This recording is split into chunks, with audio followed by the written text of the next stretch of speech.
Cafe Niloufer supreme tea powder సమర్పించు mega at 70 Padma Vibhushan megastar మన చిరంజీవి గారి గోల్డెన్ ఇయర్ అనే చెప్పచ్చు. 70 సంగతులు 70 రోజులు మన మెగాస్టార్కు మనం ఇచ్చే చిరు కానుక. సరే, ఈ కానుక ఈసారి పెద్దగానే ఉంది. మన సాయి రాజేష్ గారు మన ముందున్నారు. Thank you for coming up sir. అదృష్టం అనుకుంటా. కంగ్రాచ్యులేషన్స్ సార్, ప్రతిష్టాత్మక పురస్కారాన్ని గెలుచుకున్నారు మీరు, మీ సొంతం చేసుకున్నారు. Gaddar film awards, it's not easy.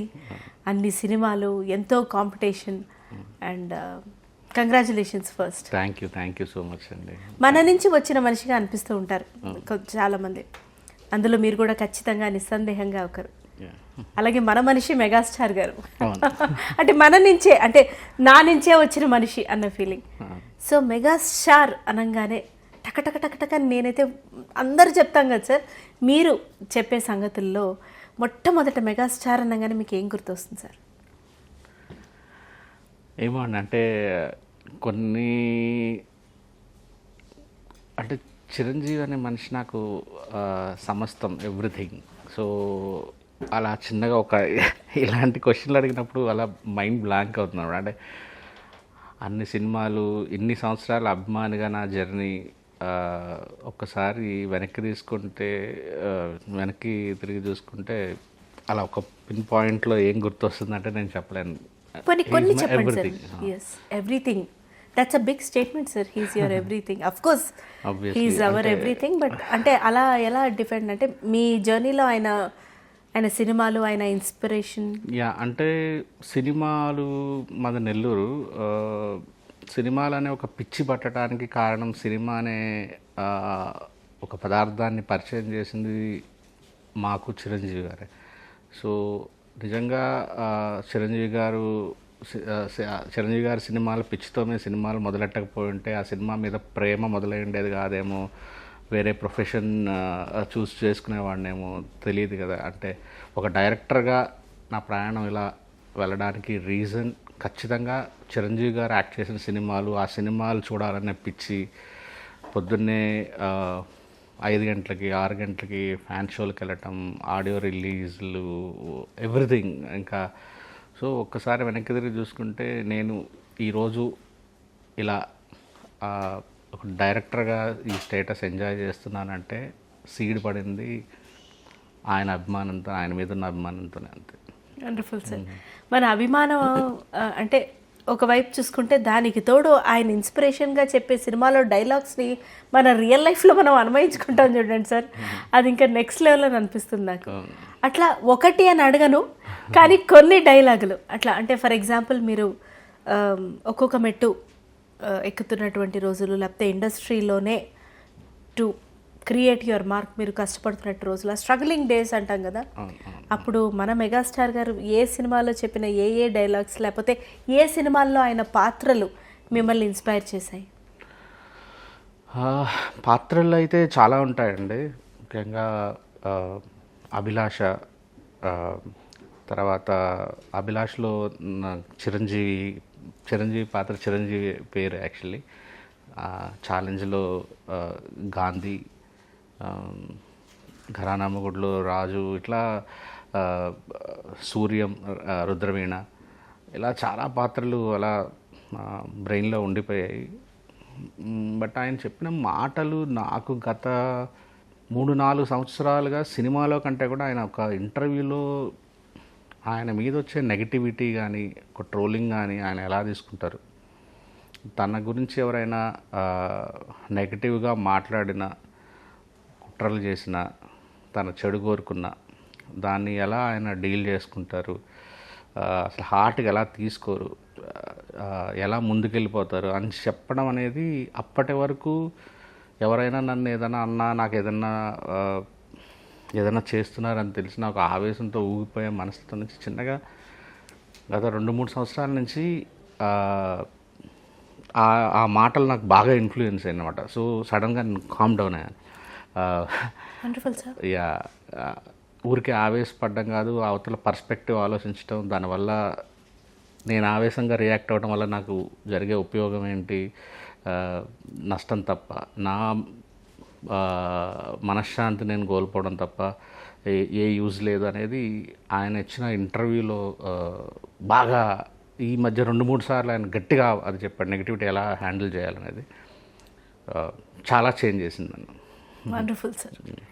Megastar గారు స్టిల్ అంటే ఇప్పుడు కూడా వరుస సినిమాలు చేస్తూ అదే డాన్స్, అదే ఈజ్, అదే డైలాగ్ డెలివరీ, ఆయన కంబ్యాక్ తర్వాత కూడా వెరైటీ ఆఫ్ రోల్స్ ట్రై చేస్తూ వాట్ ఎవర్ హీ క్యాన్ దానికి ఇంకా 1000% ఎక్కువ చేస్తున్నారు. అలా మెగాస్టార్ గారిని మీరు డైరెక్ట్ చేసే సువర్ణ ఘడియలు వస్తే ఆయన్ని ఏ విధంగా ఎట్లాంటి తరహా పాత్రలో చూపించాలనుకుంటున్నారు? అంటే నాకు మొన్నటి వరకు కూడా కొద్దిగా ఎక్కడో ఉన్నిందనమాట. అంటే ఒక టేకెన్ లాంటి సినిమా తీయాలనో ఏవో చాలా ఉండేవి కోరికలు. బట్ ఇప్పుడు సందీప్ రెడ్డి వంగ, శ్రీకాంత్ ఓడెల, అనిల్ రావు ఇప్పుడు ఇలా చాలామంది ఫ్యాన్స్ వచ్చాక మేబీ ఆ కోరికలన్నీ ఈజీగా తీరిపోతాయి అనిపించింది. నాకు ఇప్పుడు ఏమనిపిస్తుందంటే ఒక చిన్న సినిమా రుద్రవీణ లాంటిది,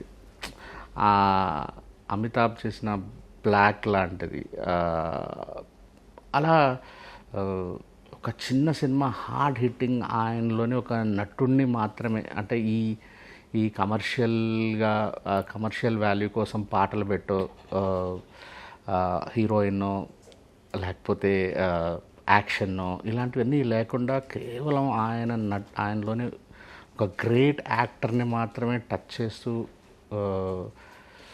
ఫుల్ ఫ్లెడ్జ్డ్గా ఒక డైరెక్టర్గా రైటర్గా అలా కంప్లీట్గా దిగిపోయి ఒక సినిమా చేయాలని ఉంది. అది తెలియదు నాకు. అదే very new sir, new perspective, new aspect. So megastar గారు అంటే ఆయన స్వయం కృషితో ఆయన పైకి వచ్చినటువంటి స్టార్గా ఎదిగినటువంటి మనందరి ఇన్స్పిరేషన్, నాకు తెలిసి అందరికీ గాడ్ ఫాదర్ అయినా కదా మీరు చెప్పినట్టే. అలా మీ స్ట్రగ్లింగ్ డేస్లో కొంచెం అంటే మీరు ఇందాక చెప్పారు అంటే నెగిటివిటీని, ట్రోలింగ్ని ఏ విధంగా తీసుకోవాలో ఆయన ఇంటర్వ్యూస్ ఇన్స్పైర్ చేశాయని. కానీ రిజెక్షన్స్ కూడా ఉంటాయి కదా, ఎస్పెషలీ ఇండస్ట్రీలో ఇంకా ఎక్కువ శాతంగా ఉంటాయి కదా రిజెక్షన్స్. అంటే రేపు పొద్దున అంతా అయిపోతుంది అని అనుకోవడం, అది మళ్ళీ వెనకడుగు వేయటం, లేకపోతే ఆశించిన స్థాయిలో ఆ అవుట్పుట్ రాకపోవటం, ఒకటి అనుకుంటే ఇంకొకటి అవడం. ఈ స్విచ్ ఆఫ్ స్విచ్ ఆన్కి ఆయన ఏమన్నా మిమ్మల్ని ఇన్స్పైర్ చేశారా? యా, సో నేను 2005 జనవరిలో ఇక్కడికి వచ్చానండి. యాక్చువల్లీ అప్పటి నుంచి నాకు 2011 వరకు అసిస్టెంట్ డైరెక్టర్కి కూడా, అంటే రేపు మీరు అందరి లైఫ్లో చెప్పినట్టుగా నా లైఫ్లో ఒక 10 సార్లు జరుగుంటుంది అలా. రేపు సినిమా మొదలంటే ఈరోజు సినిమా ఆగిపోయినవి. అసిస్టెంట్ డైరెక్టర్గా నేను చెప్పేది. ఇంకా నా జీవితంలో నేను ఇంకా అసిస్టెంట్ డైరెక్టర్గా నా పేరు చూసుకోవచ్చు, ఇంకా నేను ఫుల్ ఫ్లెడ్జ్డ్గా ఒక సినిమా చేయబోతున్నాను అనగా రేపు ఆగిపోయేది సినిమా. అంటే చాలా సినిమాలు ఆగిపోయినాయి. బట్ నాకు ఎక్కడో బ్లడ్ బ్యాంక్ అప్పుడు ఆయన ఇచ్చే ఫోటో సెషన్స్ అప్పుడు, ఆయన గీతా ఆర్ట్స్ ఎప్పుడైనా ఆయన 2 వారాలకి 3 వారాలకి ఇచ్చే ఫోటో సెషన్స్ అప్పుడు కానీ, ఇక్కడ తర్వాత బ్లడ్ బ్యాంక్ షిఫ్ట్ అయినప్పుడు ఆయన కల్చర్ లేకపోతే ఆయన అవార్డ్ ఫంక్షన్లు కానీ వెళ్ళేటప్పుడు నేను ఉండాలి ఇక్కడ, ఏదైనా సరే పోరాడాలి, ఉండి ఏదో ఒక రోజు ఖచ్చితంగా ఈయన్ని డైరెక్ట్ చేయాలి, నేను చెప్పాలి ఈయనకి నేను ఎంత ఫ్యాన్ని, నేను మిమ్మల్ని నమ్ముకొని ఇక్కడికి వచ్చాను, మీరు ఇన్స్పిరేషన్గా ఇక్కడికి వచ్చాను. సో అది ఖచ్చితంగా ఆ మోటివేషన్ ఎప్పుడు ఉండేది. అది హైదరాబాద్లోనే ఉంటేనే వస్తుంది,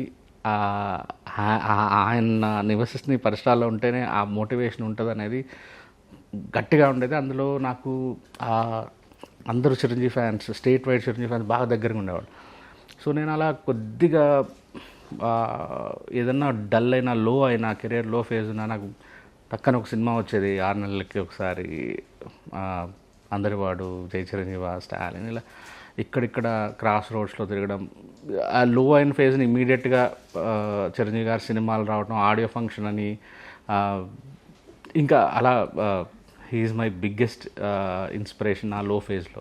వండర్ఫుల్ సార్. బట్ మీరు చెప్పినంత ఈజీగా, అంటే అఫ్కోర్స్ మీరు ఈజీగా చెప్పలేదు, బట్ దెన్ ఇంకా ఎక్కువ కష్టాన్ని నేను ఫీల్ అవ్వగలుగుతున్నాను. బికాస్ 2005 నుంచి 2011 అంటే ఊహించడానికే కష్టంగా ఉంది సార్ అది.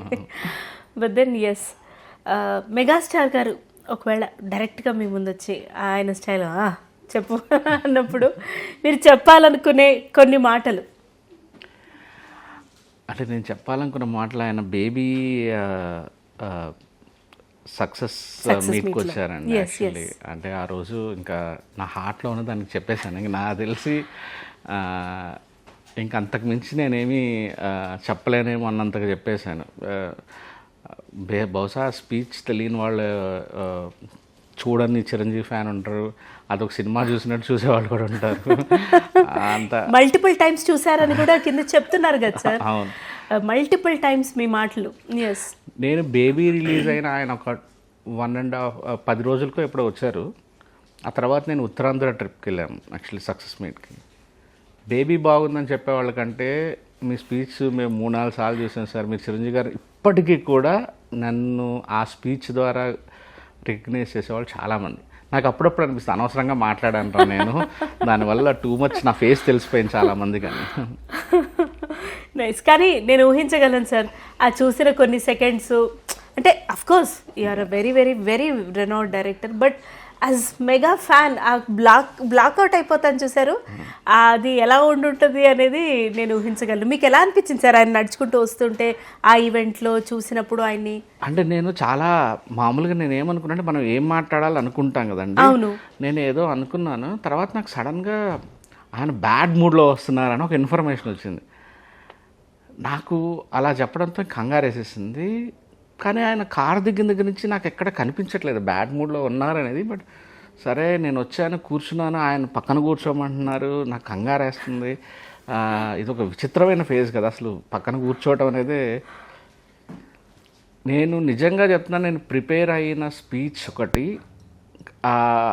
తర్వాత ఆయన నన్ను పక్కన కూర్చోబెట్టుకొని మాట్లాడుతున్నప్పుడు నాకు ఒక్కసారి నాకంతా రివైండ్ ఇలాగ జ్ఞాపకాలన్నీ వస్తున్నాయి, ఎమోషనల్ అయిపోయాను. పైకెక్కగానే అది పక్కన అంటే ఆయన నవ్విద్దాము, ఆయన ఎంటర్టైన్ చేద్దాం కాసేపు, ఆయన బ్యాడ్ మూడ్లో ఉన్నాడు అనుకున్నది సడన్గా నేను ఎందుకు మాట్లాడాలి, నేను ఆయన నా ఫ్యానిజం నేను చెప్పాలి కదా, నేను నేను ఆయన ఎలా చూస్తూ పెరిగినా నేను చెప్పాలి కదా అని చెప్పేసి మాట్లాడేశాను అంతే. అది హార్ట్లో నుంచి వచ్చింది, తెలుస్తుంటుంది జనాలకు కూడా చూస్తున్నప్పుడు. అవును సార్. మెగాస్టార్ గారు అంటే డాన్స్కి ఉన్న ఈజ్ కూడా, ఇన్ని కొత్త స్టెప్స్, అసలు డాన్స్ అనేదే ఆయనతో ప్రారంభమైంది అని కూడా అతిశయోక్తి కాదేమో. సో అట్లా మీరు రిపీట్ మోడ్లో చూసే కొన్ని పాటల్లో one of the songs Lankeshwarudu 16 ఏళ్ల వయసు పాట కొన్ని వందల సార్లు వేల సార్లు ఇప్పటికి కూడా చూస్తుంటాను నేను. నాకు బంగారు కోడిపెట్ట కానీ, ఆజ్కా గుండారాజ్ ఫస్ట్ సాంగ్ అంటే చికి చికి చేయాలం ఇక్కడ ఏదైతే ఉందో అక్కడ హిందీ వర్షన్, ఇవి టాప్ 3లో ఉంటాయి యాక్చువల్లీ. అంటే ఆయన చేసిన కొన్ని వందల పాటల్లో అద్భుతమైన చేసిన దాంట్లో ఇవి మాత్రం రిపీటెడ్గా చూస్తాను నేను. నైస్, వండర్ఫుల్ అండి. సో మీరు కూడా సార్ అట్లా నడుస్తుంటే కాస్త మేనరిజమ్స్ అంటే మనం చూస్తూ వాళ్ళని ఇంకా ఇమిటేట్ చేయడం స్టార్ట్ చేస్తాం కదా, అట్లా నడుస్తూ మీ మేనరిజమ్స్ అలా కూర్చోవడం, అలా చెప్పడం, అవన్నీ కూడా ఏమో ఇన్స్పైర్డ్ బై మెగాస్టార్ అని అనిపిస్తుంది. అంటే we all are his fans. Chiranjeevi fans ఇది నేనంటే ఏమో తెలియదు నాకు, మిగతా విషయాలు నాకు ఎప్పుడప్పుడు ఇద్దరు ఎందుకలా అలా డ్రెస్ ఏమైనా వేసుకుంటా ఏమన్నా అలా బిహేవ్ చేస్తా అంటే నాకు అది తెలియదు. కానీ బట్ చిరంజీవి ఫ్యాన్స్ అందరూ చిరంజీవి లాగా డ్యాన్స్ చేయడానికి ట్రై చేస్తారు, చిరంజీవి లాగా. అది మీరు ఎప్పుడైనా గమనించండి, వాళ్ళు 70 years వచ్చిన 80 years ఫ్యాన్స్ అయినా మీరు గమనించండి, ఆ గ్రేస్, ఆ మూవ్ అదంతే లోపలికి బ్లడ్లో ఇంజెక్ట్ అయిపోయి ఉంటుంది అనమాట. ఏమో సార్, మేమందరం మిమ్మల్ని ఒక రిక్వెస్ట్ అయితే చేయాలనుకుంటున్నాం. ఏదైనా ఎప్పుడైనా సోషల్ మీడియాలో సరదాగా మెగాస్టార్ గారిని అనుకరిస్తూ మీ నుంచి ఒక డైలాగ్ అయినా, రీల్ అయినా, డాన్స్ రీల్ అయినా రావాలని. Very bad actor, so no sir, we are all diehard fans of him కాబట్టి. So yes, wonderful sir. Mega 70కి వచ్చి మీరు ఇన్ని సంగతులు మాకు పంచుకున్నందుకు మాకు చాలా చాలా ఆనందంగా ఉంది. సో మెగాస్టార్ గారికి ఎక్స్క్లూజివ్గా మీ స్టైల్లో బర్త్డే విష్ చెప్పాలంటే? యా అన్నయ్య, మీకు 70 అంటే నమ్మబుద్ధి కావట్లేదు అసలు. ఫస్ట్ మా మనసులో మీరు 35లోనే ఉన్నారు, ఇంకా మేము ఫ్యాన్గా ఆ 16-17లోనే ఉన్నాం, మీరు 35లోనే ఉన్నారు. ఎప్పటికీ మీరు అలానే ఉండండి, మేము అలానే ఉంటాం. మన ఇద్దరి బంధం ఒక హీరో అభిమాని అనే ఒక బంధంగా అంతకు మించి అనేది మీకు కూడా తెలుసు. రక్త సంబంధంతో సమానమైన బంధం అది. మీరు ఇలాంటి పుట్టినరోజులు ఎన్నో జరుపుకోవాలి. మా అలాంటి అభిమానుల్ని ఇంకా ఇంకా ఇంకా అలరిస్తూనే ఉండాలి. హ్యాపీ బర్త్డే అన్నయ్య. Thank you sir, thank you so much. Thank you.